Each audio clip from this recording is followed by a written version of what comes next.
Hello everyone, I am Tofik Korean from Group 5 and today I'll be presenting the introduction and the religious significance of Buddhism in Asia and explaining why it became the first pan-Asiatic religion.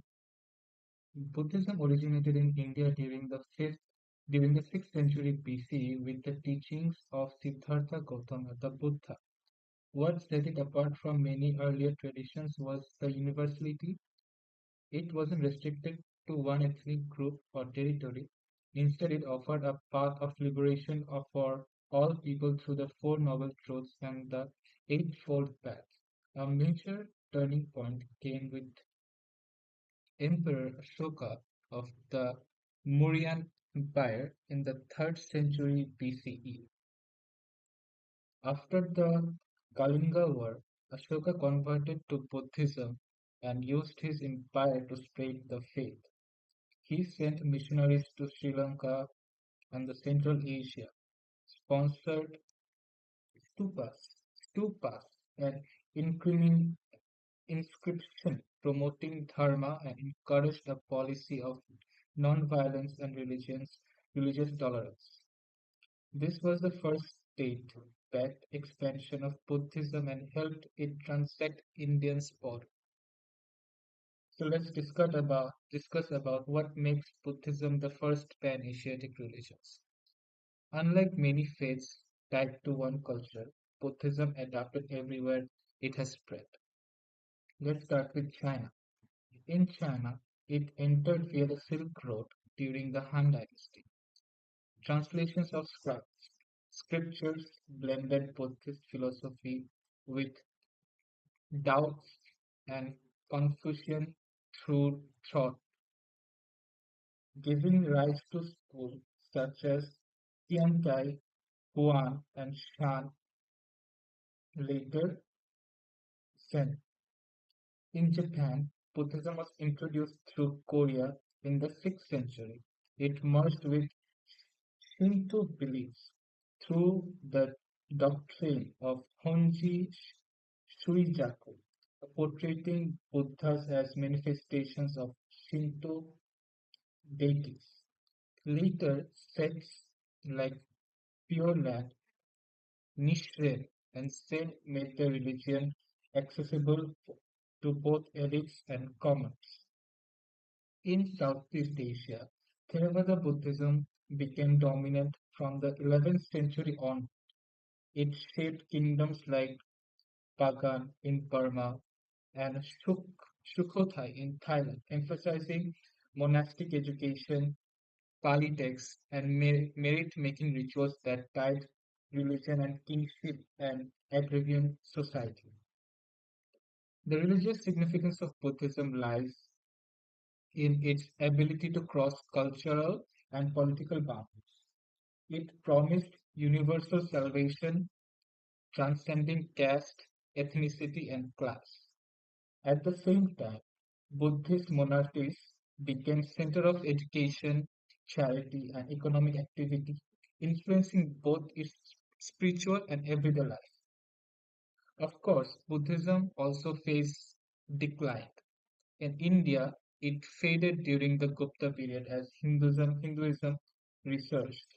In China, perse- persecution during the late Tang dynasty and the rise of Neo-Confucianism reduced its influence. And in Japan, Buddhism was eventually overshadowed as Shinto regained dominance.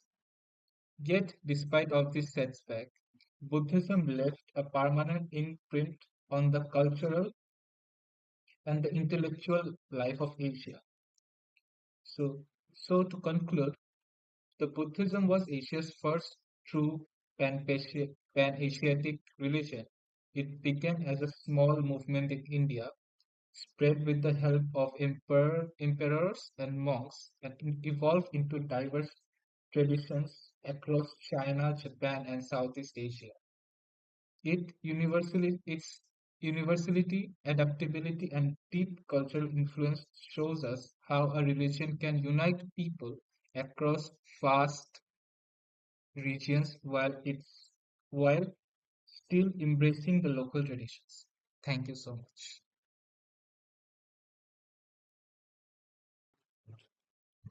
Hello everyone, hope you all are well. Today our topic is the Buddhisms and the cultures of Asia. And I am going to talk about the specific part of this, that is the cultural significance of Buddhisms in Asia. So let's start. Buddhism. Buddhism basically started in India around the 6th centuries BC, and from there it spread to the Central Asia, China, Korea, Japan, Tibet, and also the other parts of Asia. And as it spread, the Buddhism didn't just stay the same. It absorbed the local traditions and also created the new shared traditions. So in my presentations, I will show that how Buddhism shaped the Asian culture through the art and architectures and literatures and philosophy, and lastly the educations and knowledge transmissions. So let's start with the art and architecture. Art and architecture. The most visible cultural impact of Buddhism is in art and architecture. For example, if we talk about the Ajanta and Ellora caves in India, that sets an early models, and this becomes the models for the later Buddhist monuments. When the Buddhism reached in China, we see this influence the Danghuin caves paintings, where the Dangwinham paintings, where the Indian styles mix with the Chinese features. And also, if we talk about the Southeast Asias, in Southeast Asias, the Buddhist cosmology blend with the local cultures in monuments like the Borobudurs in Indonesia and Angkors Wat in Cambodia. So, the close Asia's the Buddhist art created a shared visible language, and the statues, caves, temples, and the sculptures that made the Asian cultures feels connected. And if you can see some pictures of the Buddhist art and architectures, like the you can see the sculptures of Buddhism and the temple speaks. And also the below you can see a quote that are actually collected from the scholarly resource or scholars resources. Secondly, the literatures and philosophy. Buddhism also changed the Asian literatures and philosophy. When the texts like the Lotus Sutra were translated into the Chinese, this introduced new spiritual ideas and also gave rise to Chen, or you can call this the Jain Buddhism. And this Jain Buddhism combined the Indian Buddhist thought with the Taoist and the Confucian ideas, and also influenced the poetry, paintings, and calligraphy. And if we talk about the regions of the Japan, in the Japan, the Buddhist ideas of compassion become the center to the poetry, and especially in the haiku.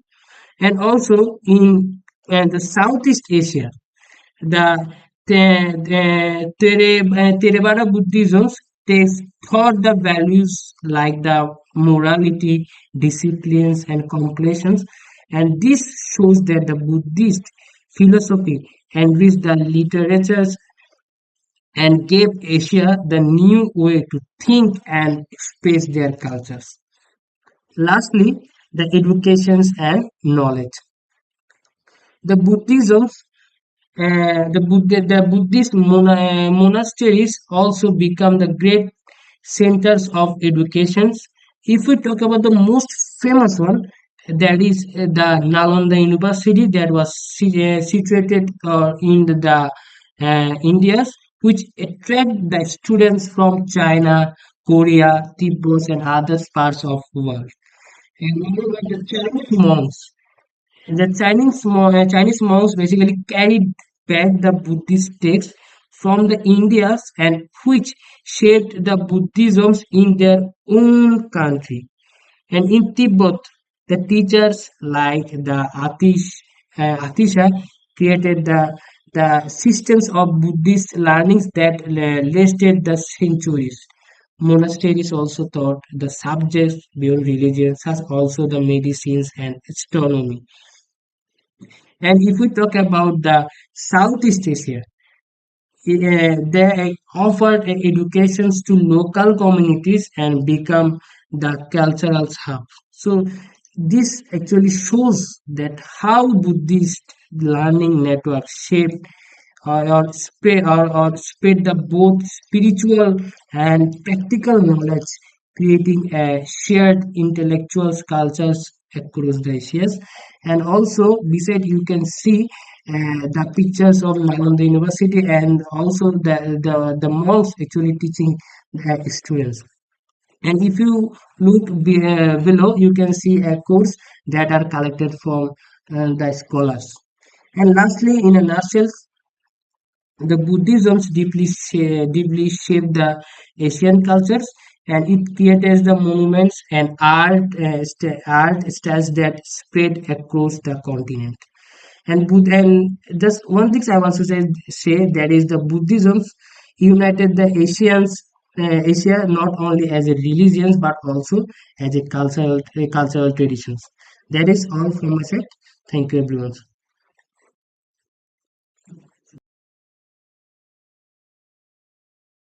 Hello everyone. Myself Pablo. My part of the discussion is socio-political significance of Buddhism in Asia and how it impacted Buddhism in becoming pan-Asiatic religion. My first point is royal patronage and political authority. Buddhism rise across Asia was closely tied to kingship and political authority. From the very beginning, rulers understood that Buddhism could serve as a tool of governance. The most famous example is Emperor Ashoka in India, who adopted Buddhism in the 3rd century BC, not only as a personal belief, but also as a way to unify his diverse empire.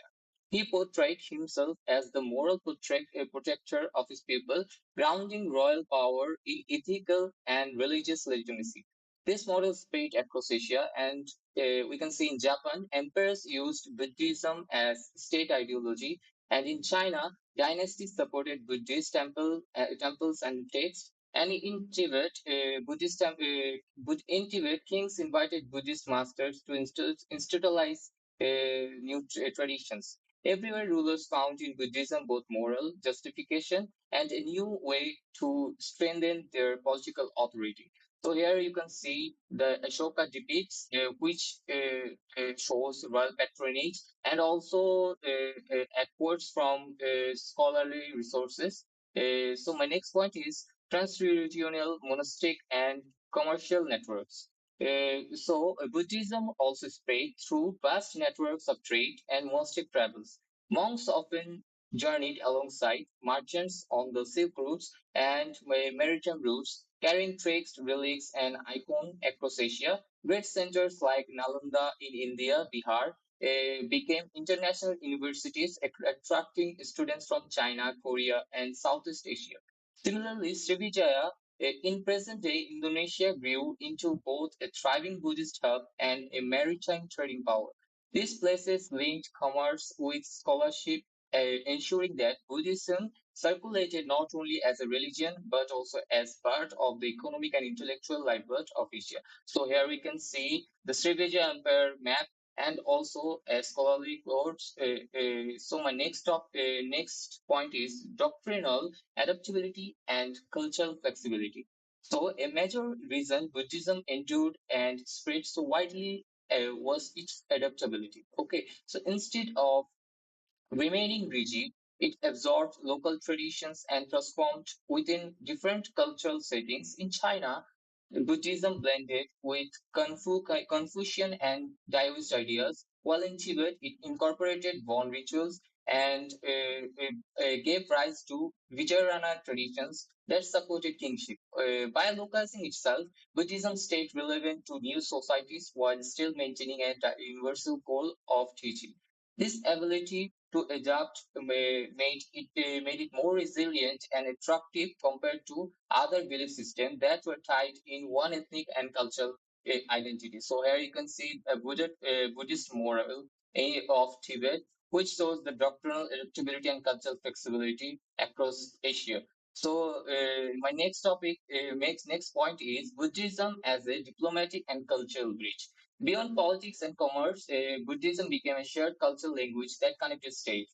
It was more than just a religion, it was a form of soft power and diplomacy. The famous Chinese pilgrim Zhuangzhang's journey to India, for instance, was celebrated not only as a spiritual quest but also as a diplomatic success, symbolizing China's participation in a wider trans-Asian community of learning. Kingdoms like China and Srivijaya exchanged monks, relics, and texts, using Buddhism as a bridge that transcended politics and ethnicity. In this way, Buddhism helped distance politics, communicate and cooperate on shared cultural items. So we can see the image of Zhuangzhang. So my next point is socio-political integration through monasteries.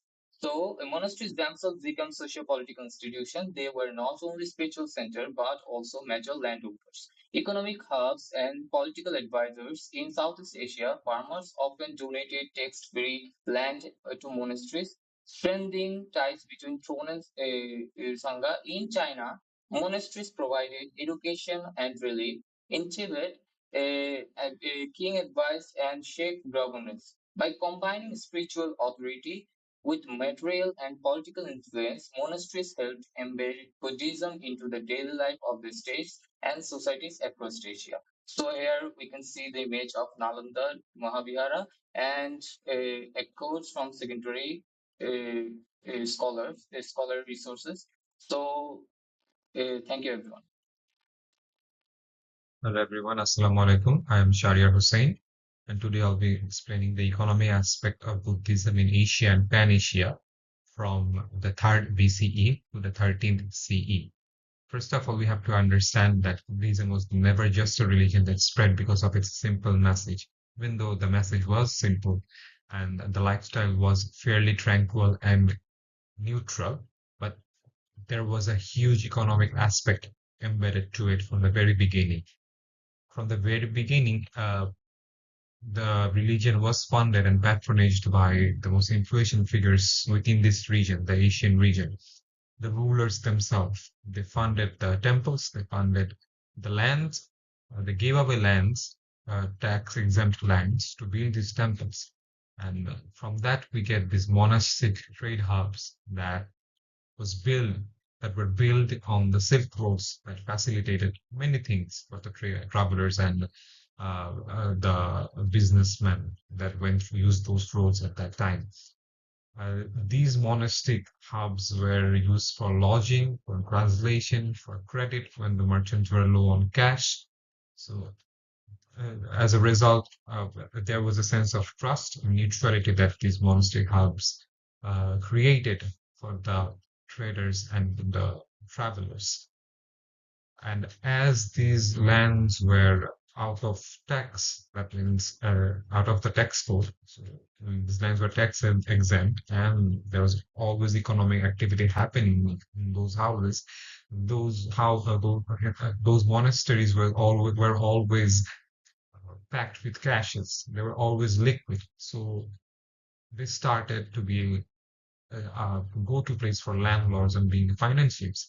And that's when we get the second stage of early patronage, that is monasteries as landlord and financiers, right?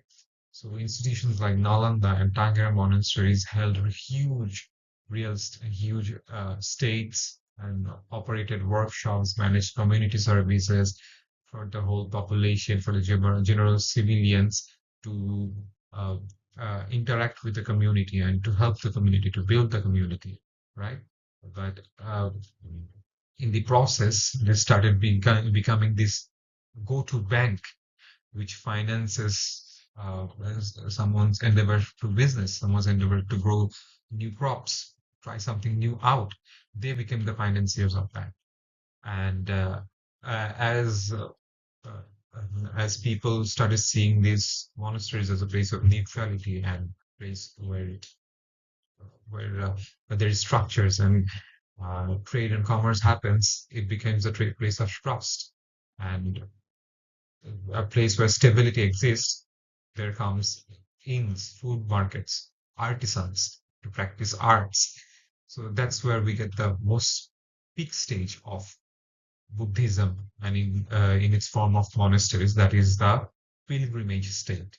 So each monastery had its hub, uh, acted as a hub, and monasteries used to talk with each other and exchange knowledges and economic understanding and policies and everything. So places like Bodh Gaya and Danhuang, Nara stimulated local economies. They ramped up the local economies. They became like the central bank for each local community that held the economic activities within themselves, right? And as this continued, a huge part of the infrastructure went into the hands of the monasteries. And that was a problem in and of itself. The monasteries became uh, uh, victim to their own success. And as the rulers in those regions started to notice that the attention, hopes, and dreams of the whole populations were diverted and controlled in a way by the monasteries. As the monasteries had the money, monasteries had the land, monasteries produced goods because the youth used to work for the monasteries uh, to produce foods and to produce everything because the monasteries had a huge ramp up of lands and everyone thought of working for the monastery because it was serving the whole community for the overall good, right? So they are killing two birds with one stone, being moral and also contributing to the economy. So, uh, but it had its own problem, and comes the downfall stage of Buddhism in its form of monastery and economic power, and that is the fiscal tension and suppression, right? So as there was over accumulation of wealth, it came with a political backlash. So one of the example is the Tang Emperor, named Wuzong, who had a very clear-cut statement, which represented what the people what especially the rulers back then felt in all over Asia, starting from China to India. He mentioned that it about the Buddhism in the form of monasteries. He mentioned it wears out the strength of the people with constructions of art and wood, pillars, their wealth for ornaments of goods and precious objects, causes men to abandon their lords and parents for the company of teachers, and severs man and wife with its monastic degrees. So here you can completely see that the rulers are much more concerned that it completely isolates a man from the state, from their from the natural habitat of a man wanting to have family, wanting to grow old, create more children, and children want to create more children as they grow up. So these continuous way of life was very much hindered by this overexpansion of monasteries because the monasteries had a completely different approach to life.